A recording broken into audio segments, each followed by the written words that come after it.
Welcome to Mind Explorers, episode 2. Here we are. Made it all the way to the second episode, and we have a new studio, and we have a guest. Who do we have here with us today? Today, our special guest is Blue. He is our cat. He is our original cat, well, aside from Skaboosh, but he has been with us since 2012, I believe. Sounds about right. Yep, sounds about right. So he is actually being very sweet right now. Usually he's not this nice, so this is a fun little treat for us today. Crystal's been away for a while, so he gets a little lonely. And then when she comes back, he's extra sweet for a little while. Yep. But then he'll get a little grouchy later. But this is Blue, and he's one of the original cats that we've had. For today's episode, we really want to kind of go back to our roots and talk a little bit about our journey together and how we've ended up where we're at today and what got us here. I know in our first episode, we talked a little bit about Mojave Underground and Burgex and being entrepreneurs and being ex-spouses, and we kind of teased a little bit at it. But with this episode, I want to kind of dig a little bit deeper and also take a moment to incorporate some new fun things. So the first thing, you've brought something for show and tell, aside from Mr. Blue, who could count all on his own. And then the other thing is I made a video that I want to show you. Cool. I think it's pretty fun. Okay. I like it. So kind of adding a couple new elements to the show today. I'm in. That sounds fun. Yeah, so in the future, just so everyone knows, I know we didn't really talk about it too much last time. We're going to be alternating hosting. So we will have special guests, of course, where Crystal and I both host and ask questions of a guest, and we have kind of a conversation. But also in the episodes where it's just Crystal and I, we're going to take turns hosting. So the first episode was kind of a free-form conversation. Freeform. This episode I'll host, and then our next episode, episode 3, Crystal will host. So I'm hosting this one. So in the beginning, why don't you talk a little bit about your journey and how you ended up in Utah where we met? Yeah, that's a fun story. So I graduated high school in 2006, and I applied for school at the Utah College of Massage Therapy. So I didn't go to traditional school. I went to trade school, and that brought me to Linden, Utah, which coming from Alaska, it was... Bustling metropolis, yeah. Well, for me it was, absolutely. Came from a town of, 5,000 people spread out over a quite large area to Linden, Utah, which was quite a condensed area, in the center of a much larger city. So came down there, did school, and that's actually where we met, was through a mutual friend kind of thing, just like a random acquaintance. Yeah, Steve. Steve, yeah. Who was a cashier at a grocery store that you happened to be shopping at. Yep. And you were lonely and looking for friends. I was lonely. Yep. I came down here by myself, didn't know anybody, didn't have any family. And I, as a very shy person, I kind of had to force myself to get out and talk to new people. So anyway, went to school, did that, we met. And then that's where you you showed me everything I know today about Utah, really, of exploring mines and going outside and camping and all that fun stuff. Do you remember the first mine that I took you into here in Utah? Wasn't that the Ophir Hill? It was either the Ophir Hill or what we called the Skin Diver. Oh, yeah. Yeah, the little tunnel outside of it. Which is actually the lakes of the Killarney. Yeah, something like that. It's got a few different names, but it's more or less just a prospect. Yeah, we called it the Skin Diver. That's how I know Jacob it. City, yeah. Yeah. And the reason why it's called the Skin Diver is because there was a very narrow entrance about yay big, so you had to really, squeeze in. You couldn't have any backpacks or gear to get in that one. No. Yeah, and not a very interesting mine, but exciting if you haven't been in a lot. And so I remember we went in the Ophir Hill a couple of times, and we saw a lot of signs that other people had been exploring around in that area. That's right. They had a notebook in the very back where you could sign the registry, and we saw all the list of names, and that kind of sparked the idea of like, we're not the only ones in here. Right. We're not the only ones who are exploring mines. There's other people. Who are they, and how do we get to know them? Yeah, because it was back in those days, the internet had forums and things like that. Facebook and all of those things were still pretty early. That was back in the MySpace days, really. Yeah. Yeah. It was. Facebook was pretty young. Yeah, we created Mojave Underground to create a space for mine explorers to get together and talk about different locations and share, information on safety, which is really key, especially where you have people who are just going out and they may not know anything about potential dangers or anything like that. I think it was a good resource for that. And talk a little bit about kind of early Mojave Underground and the ups and the downs and we didn't really know anything about what we were doing. So let's dig into that a little bit. No, it's always fun to start a new adventure when you don't know anything about it. That's how you learn. And that's what we did. It's the best way to learn. It is. And, you don't know what you don't know. So we just kind of made it up as we went, which was, I think, gave us a lot of creativity along the way. So Stu and I, and then our buddy Mike, we decided to start Mojave Underground. So Mike was really great with web development. So he was able to make a website and then a forum. And that's where that's where a lot of people found us, was just through like probably Google searches. And then I think once Facebook got up and going, we kind of had a page there. And we were able to find and meet new people local in the community that were big into abandoned mine exploration. So we were able to get together, talk to each other about abandoned mines and all the mines that we've been in and, cool things that we found or seen underground. And then we eventually started a nonprofit with a few really good friends to, expand upon that and find more people to explore mines with and host trips. We would host all kinds of different trips all over the state, and on then Meetup, on Meetup. Meetup was great, great back when for our needs. We went to California on one of those trips. And did a whole couple to California, whole mining tour. That's when we were looking for missing persons. April Pitzer. Yeah. April Pitzer. And with Mojave Underground, we did look for Susan Powell as well. That's probably one of the, if I mentioned to anyone here in Utah, even just mentioned with my dental hygienist the other day that she asked what I was up to. And I said, we're starting a new podcast and talking about how we used to explore abandoned mines and how we kind of turned that into a career in mining. And one of the things, one of the first questions I get asked is, have you ever helped look for missing people in mines? And sure have. Definitely, we did quite a bit of that in the Mojave Underground days. But we'd do these meetups, and not knowing anything about business or even how to run a nonprofit, we did all of it just based on donations. And so we'd have these huge meetups. We'd have like 100 people come out. We were we'd make very them frugal. lunch, and we would take them on mine tours and everything. And we'd just we wouldn't really charge for tickets or anything. We'd just have a little donation box out, and it was enough to kind of keep things going, but largely it was an out-of-pocket exercise. It was enough to almost pay for gas, almost pay for some of the website stuff, but majority of it was out of pocket. Yeah, and I think our friend Maya ended up funding pretty much everything on the back end, and being the kind of guy he is, and humble, and not really a spotlight kind of guy. I think he paid for a lot of things that we didn't even really know about. Yeah. But looking back on all the things we did and all the supplies and equipment and gas. He definitely kept the lights on, for sure. Yeah, because we were so young, and I was a massage therapist at the time, and you were working at a meat shop. Yep. We weren't exactly rolling in the dough. Yeah, I think our first year we started the business, I think our combined income was less than $50,000 a year. Yeah, combined. Good times. So it was very frugal.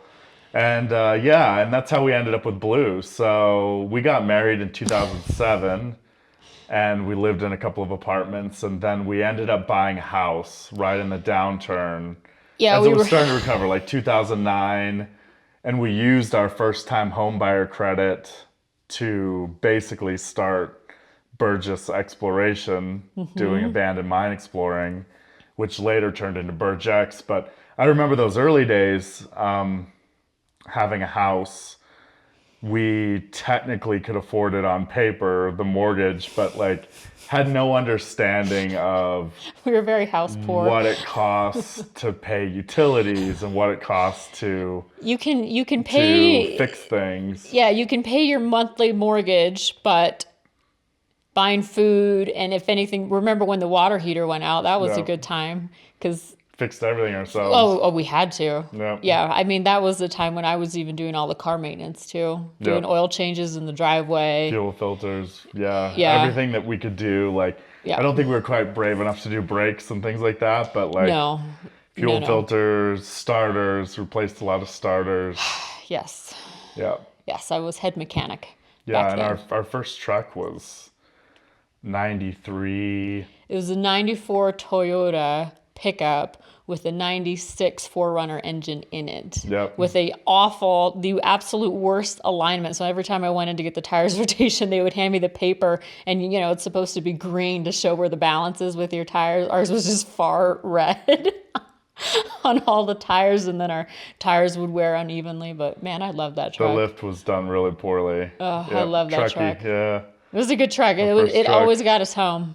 Yeah, and we dreamed of the days that we would be able to trade our truck in for an ATV or something like that, because we were putting so much wear and tear on our primary and only vehicle Yeah. to get out to these mines, just to explore them for fun. Yeah. It was interesting. So,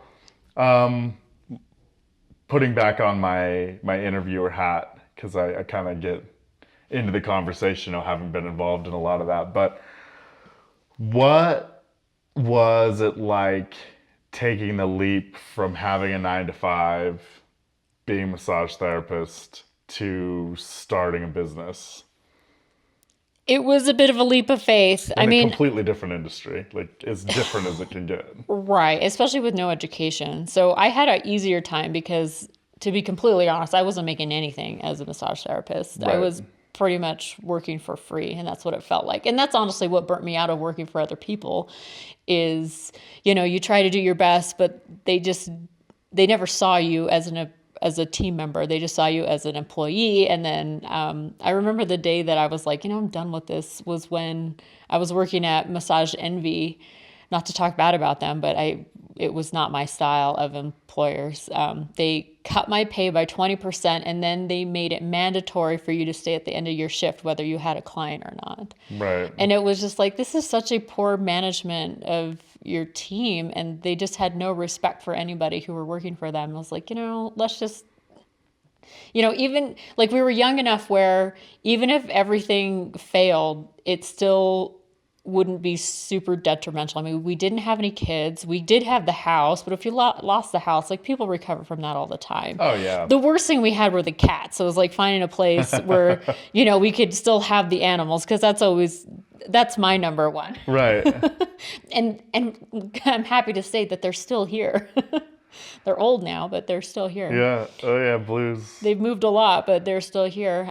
Blue's still the same cat he's always been. Yeah, and then the biggest challenge, the first challenge was convincing you to give up your job, because that was our most stable source of income. Right. That was how we paid all the bills at the time, and it was like, hey, Stu, if we're going to do this, we have to be 100% all in.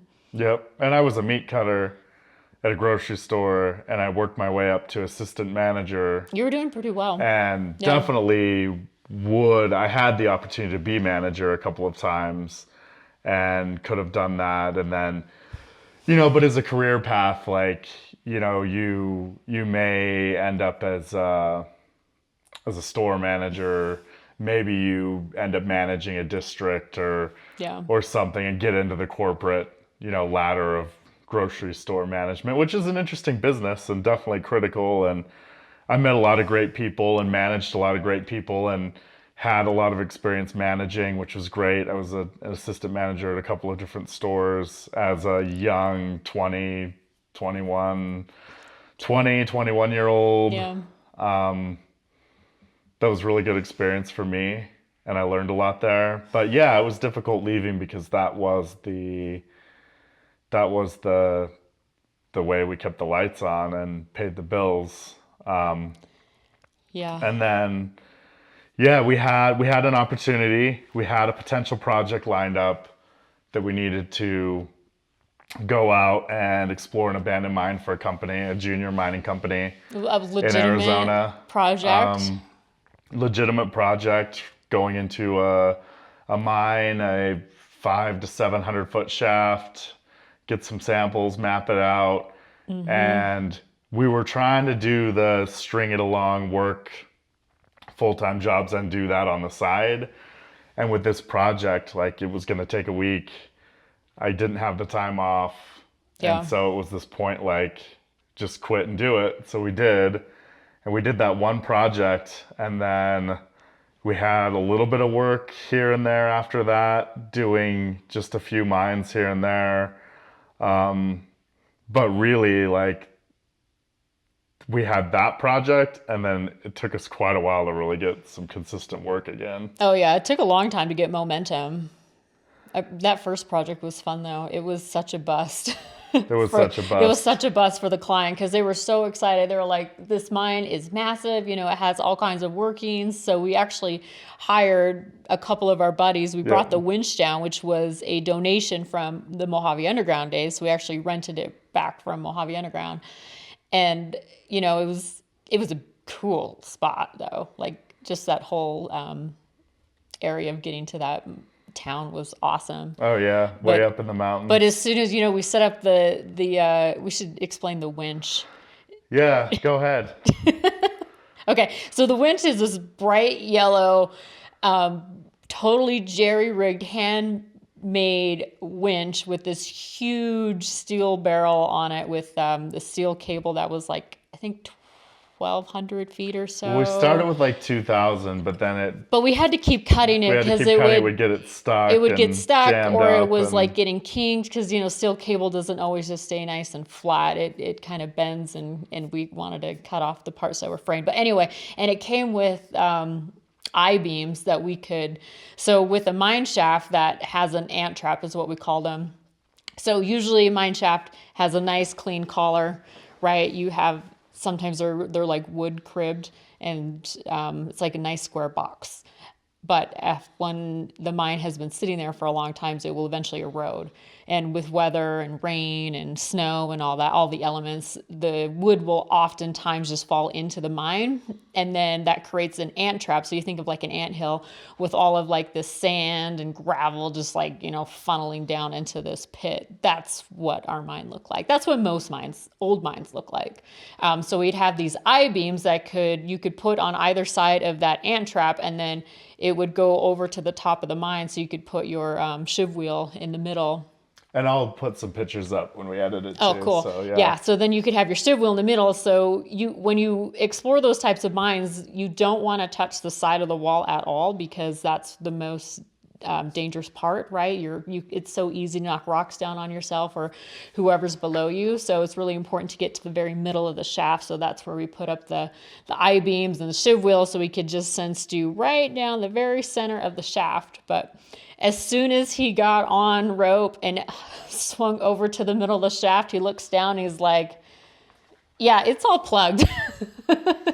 Yeah, I could see. I didn't even He have to wasn't rappel even down. past the collar. He was like, yeah, it's completely plugged. Yeah, as soon as I swung out over the shaft And those poor and guys, looked down, I could see it. they and it were was like so 100 excited. feet. They were staking their entire project on that one shaft. And then as soon as we looked over the edge, it was like, nope, that's it. Yeah. There's nothing there. There's like, to take all that material out would be insanely expensive. Yeah, because it was a 4-compartment shaft, I believe, and it was about 700 feet deep, and they expected it still to be. That's a lot of material. And it was plugged at the 100-foot level and like completely plugged. So all that timber and cribbing and everything that holds the shaft up for that first 100 feet had all fallen down and jammed up. And then all the erosion and everything above it, because all that timber is holding back rock, all the rock falls down on top of the timbering, tons of erosion, dirt, silt, it all fills in between the bigger particles, and it creates a pretty solid plug. Yeah. So there's still a shaft below it. There's still workings below it. but it's all jammed up, so there's no airflow, it doesn't breathe, humidity builds up, the timbers rot, and so really it just kind of dooms the mine to fall apart Yeah, it was quite from that unfortunate. point on. But Yeah. yeah, it was interesting. So, we're kind of skipping around a little bit on the timeline, and that's fine, fun conversation. But let's talk about our engagement and kind of our relationship and how that's changed. Because we did mention getting married and kind of skipped ahead, but let's talk about that a little bit. That's kind of a fun story. Okay, yeah, that is a fun story. So that was going on back when we were exploring mines just for fun. We didn't have a business. We were just going every weekend. It was like Friday to Sunday. We were just like packing up in the truck and just going out to the desert. We had this one mine out in the West Desert that we just loved. We were, going in there every day or every weekend that we could, and just spending hours and hours and hours underground because it's honestly the best mine in the state. So one day we're exploring a mine, we're exploring around, we come to this, massive room we didn't appreciate how big it was because our lights at the time were quite crummy. We didn't Right. really have the setup that we got into. So we were like, those just battery powered incandescent lights, just really low lit. So anyway, so we're exploring around, having a good time, and then our favorite thing to do is just look to see like what trash was left from the miners, because like that gives you a idea of what were they, what newspapers were they reading, what era are we in, what dates can we find. Yeah, gives you a lot of context. Yeah, it gives you a lot of context, and it's always fun to just finding old trash. One man's trash is another man's treasure. You just sometimes have to wait long enough. Right. But anyway, so we're exploring around, and you get down and you're looking, and then you get on one knee, and then you're like, oh, Crystal, what's this over here? And then I go over and look, and then you pull out a little ring and yeah, I hit propose. I hit it in the pipe as we crossed through that room earlier. Yeah. I stuck it in there, and then when we came back, I pretended to like find something interesting in there. Then I was down on one knee already, so I was able to pop it out. And yeah, that was fun. That was back in 2007. 2007. January, February 2007. Yep. Because then we were in Utah, typical Utah engagement. I think we were engaged for like 3 months. Yeah, wait. And then got married in a park in Orem. Yep. And my parents flew down and met him the day before the wedding. Yep. And then we flew back up after we got married. Yeah. A little while later and did a proper honeymoon up there and got to meet your family and yeah, it was fun. Get a taste of Alaska. And yeah, it was a good time. See where you grew up, and yeah, a neat place. It's fun going to Alaska, and been going back a lot since. Unfortunately, still get along with your parents and get to see them, and yeah, not as often as I'd like, but I have taken at least my oldest up there to see him before, and I'm sure Miko would love to go as well. Yeah, my parents have met one of your kids so far. We just need to get Miko up there. Yeah, the little guy. Yeah, it's kind of funny how it all worked out. Yeah, getting proposed to underground was quite an experience. That was fun. Yeah. I think fun. if we could have pulled it off, we probably would have got married underground as well. Yeah, we certainly thought about it, but you have to please the family at some point, and they weren't too thrilled with us going in abandoned mines anyway. So it's like, why really push the envelope? Let's just have something nice outside and move on. It would have been a nice, cool place to do it in the summer. Yeah. Because it was definitely hot when we got married in June. It was very hot. Sorry. Is the cat causing trouble? The cat's causing trouble, and he might knock down your can. Might have to take a break. Blue, what are you doing? What are you doing, Blue? Yeah, that's cats. So, I want to show you a video. I'll just take a little break and show you a video I put together. And then we'll continue with our story and kind of how our relationship evolved and forming a business, and then how we managed to keep a strong relationship even though we got separated and divorced. Hold on, we might have to pause and take your can. He's going to knock it over. All right, I want to show you a video I put together. So I put together a video about critical minerals and the importance of critical minerals, because these days with AI tools, if you can write a song or come up with an idea, you can make it into a video pretty easily. So I put this together using footage that we had and some pictures, and I also put together some AI footage, and then I made the song using the computer, but I did write the lyrics. So, without further ado, here is Mine the Future, the Critical Minerals song.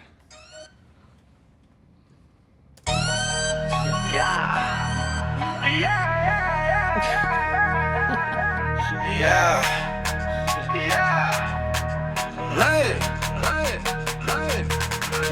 you want EVs? You want clean skies? You need lithium, copper, rare earths, realize. Solar, wind, every green machine. It starts with the metals in the rocks unseen. Dig it up, now mine it right. Responsibly, keep the future bright. Domestic supply, we keep it tight. No reliance, we own the fight. Mine the future, dig it deep. Sustainability, we keep the beat. Stronger supply chain, built to last. A cleaner world is mining's task. Cobalt, nickel, graphite, zinc. Without these, what would you think? Your tech, your ride, your energy dream. It's all built up from a mining team. Charge your car, that battery's packed with minerals mined. Now that's a fact. Solar panels catching rays. Need silver, copper, rare earth arrays. Steel and turbines, iron ore. Grids go green, we mine some more. Gotta dig smart, keep the land pure, reclaim, restore, make the fix endure. Mine the future, dig it deep. Sustainability, we keep the beat. Stronger supply chain, built to last. A cleaner world is mining's task. Cobalt, nickel, graphite, zinc. Without these, what would you think? Your tech, your ride, your energy dream. It's all built up from a mining team. This is great.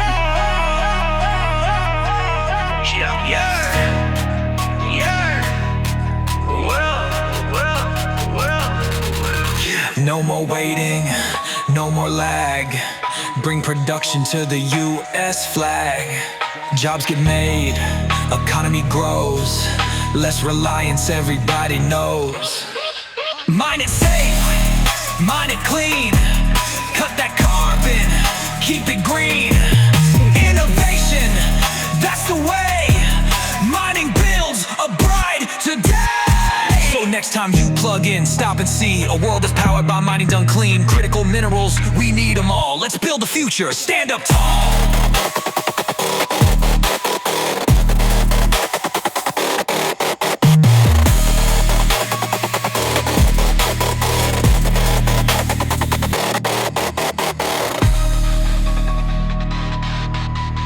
Blue likes it. Yeah, he actually appreciates music. He's a funny cat like that. Wow. Man, AI is amazing. It is amazing. It's changing everything. It is. I mean, some of that footage was our own, which is really cool, but a lot of that is made up. Yep. And it looks Just good. type in the prompt, tell it what you want, and it's coming along. There's still like some things it does phenomenally well, and other things that it definitely needs some help with, like Give it time. and it'll get equipment. back. So, the excavator, for example, one of the excavator shots, the real big excavator's AI, but it's far enough away. But then the close-up shot is a real excavator footage I took when we were doing a No, I remember that. clay sampling project in Nevada. Yeah, looking for bentonite. What's your favorite part of the song? The catchy words. I Catchy think. words? There you go. Yeah. Yeah, the video's it's hard because I want to make a video that enhances the song and the message of the song, but also I want it not to be too distracting, because sometimes the song may be really good and the video kind of lessens it. No, this is fun for the mining industry. Yeah, I think it'll be fun fairly to, well received. Make the conversation about mining more interesting and less boring and technical. We attend a lot of conferences and presentations, and they making quite overly technical, which is great, for a lot of things. But sometimes, like, if you want to bring in more of the general public, it's nice to just make it more broad, and I think that's perfect. Yeah, that's my idea, and I don't know if I talked about it in our last episode, but to help broaden our audience and really bring more of the general public into the conversation, and taking advantage of all these new tools that are out there where I can have an idea for a song and literally by the end of the day have it written, made into a song, make a video for it, edit it, everything. It takes about a whole day. Right. I can take a concept and turn it into something that people can actually enjoy. So I'm going to be making things like that that'll focus on everything from like critical minerals and things like that kind of messaging and the importance of it, to like construction aggregates. I have another cool song for you for the next episode that I know you haven't seen because I haven't shown it to anybody yet. And then doing videos about like mining history, because I think mining history, like there's tons of stuff that can be done there. And I know there's quite a bit of archival photographs and things out there of underground, but the logistics of actually shooting footage underground, late 1800s, early 1900s, like there's almost no footage or anything. No, so why would there be? AI really gives you an opportunity as it gets better to actually create things where there's a true gap. It's not just a replacement, like there's no way to really generate it. So you can take, a thing that I've been able to do is actually take photographs and animate them and bring them to life, which is really fun. So coming back to our conversation before the video, what do you think is the key? Our relationship's gone through several phases. So we started as friends, we became more than friends, we got engaged in an abandoned mine, we got married a few months later, we moved in together, we lived together, we had a couple of cats, and then we started the businesses together. And then over time, we personally grew in different directions and got separated. I started dating Amanda. We had a family. We got married. You started dating and went off and built your own life. But we've managed to stay together with the businesses. And sometimes humorously and confusing to outside people looking in, like your ex-wife owns half the company. You work with her, like. What's with all of these Burgesses on your business? Right. A lot of people profile? Just call you my sister, which I don't even correct them anymore. I'm like, yeah, pretty much. Because they'll be like, oh, your sister, I met her at the mining convention, and isn't she the CEO? And Yes. it is a family business, so that's fine. But my question for you is, what do you think are the key things that have enabled us to remain flexible and be able to keep a strong relationship together through all of these different changes? Communication. Leaps and bounds. Yeah, we have always found a way to talk to each other where we find the common ground, we find the issue, and then we resolve it. Like conflict resolution? Yes. Handle arguments well? Yes. Yeah, we have found it's really hard to get to, but we found it really early on in our relationship, which I think was key because we were able to get to the root of problems and take the emotion out. Right. That's so key. Which is the most challenging part. I'm sure that all of you understand that. But once you take the emotion out, then you can actually get to the root of it and then find a resolution. Yeah. And I don't know how we found it. I think we just got lucky, honestly. Yeah, we talk the same way a lot of the times. It's pretty rare where we don't communicate. And that's usually with like other things that are going on in our lives that we just haven't. It's just too distracting. Stress and Yeah. Finding the time to actually talk, but yeah, that's key. And I don't know, obviously there's a lot of professionals and people out there who can describe it better than we can, but yeah, that's the key. And it's something that I've worked with Amanda, my wife now, on, and it's taken us much longer. So you and I discovered it really early, and it's enabled us to remain flexible and have a strong relationship through all the stress and all the changes. But with Amanda, we have different communication styles to begin with. They're quite different. And so it's taken us, 10 years now to really get to to be able to communicate at about the same level. Well, and thinking about... I think it's just different with everyone. For sure different with everyone. But thinking about our relationship early on, what we were doing... So we were going out in the middle of the desert. We didn't have a safety plan. Let's just be honest about that. No. We didn't have somebody that we could call and say, hey, we're at this point, we need help. Kind of. We Kind had a of. pretty good early on, no, but like by the time we were doing Mojave Underground stuff, there were like a half a dozen people we could call. Yes. But we didn't always tell them where we were going before we left. And that's the point. Yes, Right. we could have people who would have come and gotten us, but if they don't know where you are when you went, then it's not really helpful. Right. So that was a good. That's a different story when we can talk about safety, but. Our safety has evolved a lot over the Yes, years. we've made a lot of silly mistakes, especially as young people. But just coming back to why we were able to navigate our relationship so well, thinking about like communication, but also with building trust. Because when we're out in the woods or we were in the desert, we weren't in the woods. In the desert by yourself, where we only have each other to rely on, I know where you're at, you know where I'm at, but nobody else knows where we are when we're coming home. Like, we have to be super self-reliant, and we have to trust each other to the core, because if anything happens, I have to know that you're going to take care of me. And if anything happens to you, you know I'm going to take care of you. So I think that was kind of like the part of the building block of our relationship early on, because we just had to trust each other to such a level. Because like when we were exploring these mines, like, if we were going underground and doing like a vertical shaft, one person would be on the surface and one person would be underground.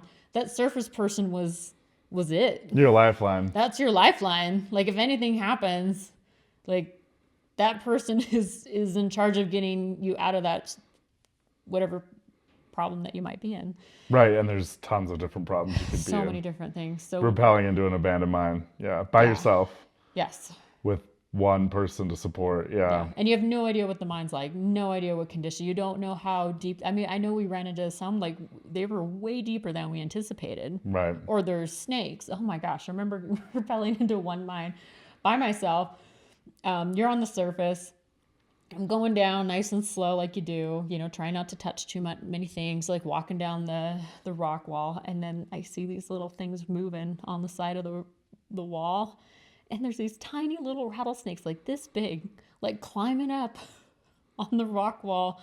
And then I get down to the bottom, and then I see Mama down there. And I was like, we're good. I'm not even gonna go to the ground. I'm just gonna do a changeover here and then just go right back up and avoid all of these snakes that are just like climbing up the wall. Right. Yeah, lots of rattlesnakes in mines. Yeah. And honestly, like, not even high on our concern list, because things like rockfall was always number one. When you're rappelling down a shaft, your number one concern is always rockfall. Always rockfall, or just knocking down debris on yourself. Number two is rope damage. Yep. Your rope's rubbing against all the walls and everything. Like, if you're rappelling down an abandoned mine shaft, your goal is to touch as little as possible. Yep. I mean, really, abandoned mine exploration in general, touch as little as possible. Yep. You want to just essentially be a ghost. Be a ghost. That's exactly what I was going to say. Yeah, just be a ghost. I say that in my head all the time. Yep. Like, crawling through a semi-collapsed part of a mine to get through, like, be a ghost. Don't touch anything. Flatten yourself. Don't rub against the walls. Don't touch the timbers. Don't yell. Don't touch make too the boulders. much noise. Just take your Yep. pictures and go, and your maps. Mm-hmm. Yeah, and if you've got to grab a sample or something, do it as safely as possible till you can get it cleaned up to actually go in and do the job properly. Yeah. So going back to your original question, I think that played a huge part of that, because we had to learn how to trust each other to a core level. Right. Yeah, really a lot of trust. Put each other's lives put our lives in each other's hands every day for day after day after day after day. I mean, we did that for a couple of years solid. Yep. And we'd explore. Some days would rappel down 20 different mine shafts a day. Yeah. You'd do 10, I'd do 10, or those are long days. 5 and 5 or whatever. One of us on the surface, the other one down in the hole. Go to that one, go to that one, go to that one, go to that one. Because at that time in our life, every mine shaft that we went down was money in our pocket. Yep. Because it was all we bid everything out per job. Yeah, per mine. Per mine. Yep, per mine work. And then early claim staking, it was all per claim. So no day rates or anything. It was like the faster claim staking you is could when get it done. things got a little bit better. Slowly. Slowly. Because originally we started, pretty low rates. I mean, taking that question and asking it for you, like, what would you say were some of the key indicators of having a successful relationship? So communication. Yeah. And I almost hate to say that one because it's the one everybody says. But it's the most important. In a long-term successful relationship, if you can't everybody talk to says somebody, how are you communication. going to create a life together? Right. If you can't talk to them. Right. Like, I've already had a relationship like that where we could never figure out a way to talk, and it sucked. No, it takes work. Like I said, with Amanda, you know, we've had to work really hard at the communication, and not that we both haven't made a big effort, but we started in such a different place with such different communication styles that really understanding how each other communicates was a big hurdle, where you and I already got how we communicated easily. So the real key for you and I was communication, and then being able to sit down and literally take your emotions and set them to the side, have a frank, logical discussion, and then be able to kind of diffuse the bombs that are the emotions and the knots from the side, working together versus being in the middle of them. I think that was really key. And then just having an alignment in what we wanted. So originally we wanted to get married so that we could just spend more time together, doing things. And then our real goal, our dream, wasn't to build a business. It wasn't to do any of the things we do now. Our dream really at the time was to go out and explore cool abandoned mines and go see neat things and spend as much time outside in cool places as possible. Well, and you hit it mining too. lets you do that. To spend as much time together as possible. Right. Like I remember we spent an entire year where we didn't have a day apart. Wow, really? Yeah, because I remember that because I remember the day that it finally broke, and I was like, oh man, Wow. like this was so fun. Yeah, that's crazy. I don't think a lot of people can do that, honestly. Yeah. I think you have to be pretty good friends to be able to do that. Yeah, we have certainly a unique relationship in that aspect. Yeah. Yeah. No, we do. Now we spend a lot less time together. We used to spend a lot of time together, and we had a really good alignment. So we had the same goals. We were pursuing the same things. And then over time, as that changed, we went in different directions. We still had the same core, like we built a foundation in the business together. Yeah. And we both still had that same support each other, do whatever it takes attitude. And so wearing all the different hats without getting like ego about it, right? Which is key. No, like, it wasn't about you ego. were the president of the company originally. Yes, that was on paper. And then I was, and then you were, and then I was. We've traded off a whole bunch of times. Honestly, it was whatever the tax man put in the box. Yeah. That's how it went down. Yeah, because we obviously were 50-50 partners and Yeah. both made decisions and Yeah. pushed each other. Because I think that's a key thing too. So communication is number one. But I think the other big thing is we've pushed each other too. Yes. We've had a relationship where it's never been acceptable to have the status quo. Yes, that is 100% true. Like we always need to be getting better. Yeah. And it's being better physically, taking better care of ourselves, exercise. Yep. We've never let each other really get too off track on that. And then in business and life, like always learning, reading, like what books are you reading? Yeah. What are you working on right now? What self-improvement things are you doing? What are some good habits you're trying to make? What are some bad habits you're trying to break right now? That's been a really common core of our relationship for the last, I mean, we're coming up on 20 years in 2 years.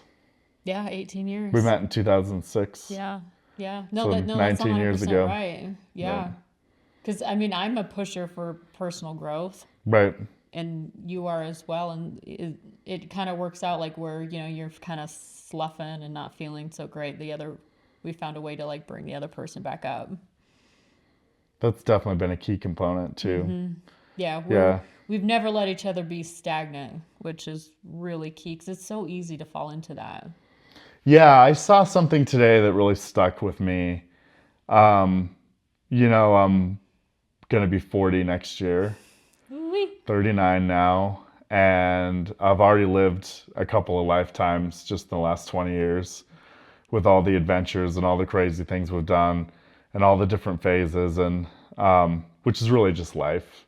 Yeah. But I saw a video, and the gist of the clip was the more aggressively you pursue comfort, the faster you age. Yes. So aging is the aggressive pursuit of comfort. Yep.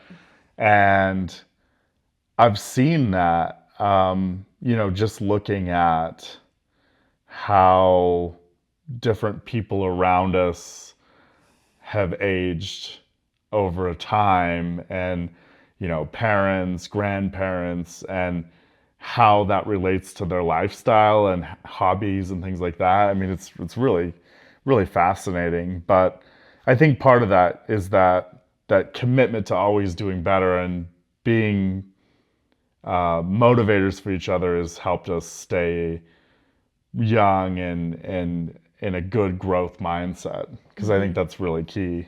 Always And room for improvements. yeah, and in business now, is always pushing you forward, especially how quickly things are changing Yes. with AI and with tariffs and all the other things that are going on, which we will dig into in our next episode next week on Tuesday. With everything going on right now, being able to be adaptable and quick is so key right now. I don't think it's ever been as important as it is now. Like, things are moving so quickly. So quickly. Yeah. Yeah, So I that's saw a key. quick article about the CEO of NVIDIA, and he was saying the best thing you can do is get an AI assistant. Yeah. Have somebody follow you around, or an AI tutor, or somebody who is learning and understanding AI so they can teach you so you can stay on top of it, because it's moving so fast. Oh, it's crazy. insane. And really, it's probably your 18-year-old neighbor or 15-year-old nephew or your kids who are going to be able to tell you what all the tools are, because it's amazing. I was just looking into, I'm going to Japan in April, and I'm Right. taking my son. He earned it last year. He did a bunch of chores and everything, and we went through a big thing, and he gets to go to Japan with me, and we're going to have a fun little educational journey and get to experience different culture, which I think is so key for kids. I mean, it's a Absolutely. great opportunity for them. But I was looking at AR, AI glasses now that'll do live translation for you. And there's two different versions. There's audio ones where it'll listen, it'll translate to English or whatever language. And then there's visual ones where you can actually talk to someone and it'll translate, and you'll see subtitles in the glasses. That's insane. And this is stuff that didn't exist, just a few years ago. Right. And that's going to be super common. And it breaks down so many barriers between cultures and everything else. And it's amazing. But it's the kind of stuff, if you don't really keep up with it, you're going to be left behind. Because I was thinking about just doing these podcasts. I have notes, and I'm not ashamed to have notes. I think having notes is great, and it'd be awesome if I could memorize all this stuff. But like I said, I'm 39 now. What happened to that growth mindset we were just talking I about? don't know. I've killed a lot of brain cells, I'll tell you that. And not all of it just getting hit in the head with rocks and mines. But That's why we wear helmets. It's number one safety equipment. But, we'll be able to, it already exists. You can get glasses you can have a teleprompter on there that you could read, Right. and no one would even know. It's just amazing how quick this stuff changes. So, I think that's enough on our relationship for today. It's something we can kind of unpack and explore, but I wanted to kind of get to what are the core things about a relationship that's kept it flexible and adaptable. And I think we nailed it on the head. The communication, and particularly being able to sit down and set emotions aside and work on them together, and kind of, deconstruct those bombs without being inside of it. And I think that's been really key. And then the other thing is that growth mindset and pushing each other to be better, and then building that bond of being each other's lifelines. I think is key. Actually, this tattoo that I have, figure 8 tattoo, is actually a reminder of those days and having that lifeline. That really, when you're down in a mine and you have one rope, that's your lifeline, and so that's my representation of Crystal, my lifeline, when we were doing all the abandoned mine stuff. So Yep, and I have one similar that's key reminder of a juniper tree. We're tied off to a lot of juniper trees. I love juniper trees. They're beautiful. They're very Smell good. pretty. Yeah, I actually picked juniper berries and made sauerkraut this Right. last fall That's from wild junipers, which was fun. amazing. So, something a little bit new for this episode, along with the video we made. Crystal, you have some show and tell that's not Blue the cat. Oh, yes, I do have some show and tell. So this is my most prized possession of a artifact that I found in an abandoned mine. And if you're one of those guys, I definitely got it legally. But it's in this beautiful heart-shaped box that is representing Valentine's Day, if anyone celebrates that anymore. Happy Valentine's Day this week. Okay, this might be a little awkward with the cat. Okay, so this is something that I found deep underground. It was a day where I was sicker than a dog. I had the flu. We were traveling with our eccentric entrepreneur friend, which we will tell in a different episode. He can be a whole episode. But I was just feeling like absolute like trash. We were in this mine, this gorgeous mine. It was old as hell, dry as a bone. We come up, we did a bunch of weaving around. I don't even remember how we got there, but it was like, go down this tunnel, go down the chute, go up these.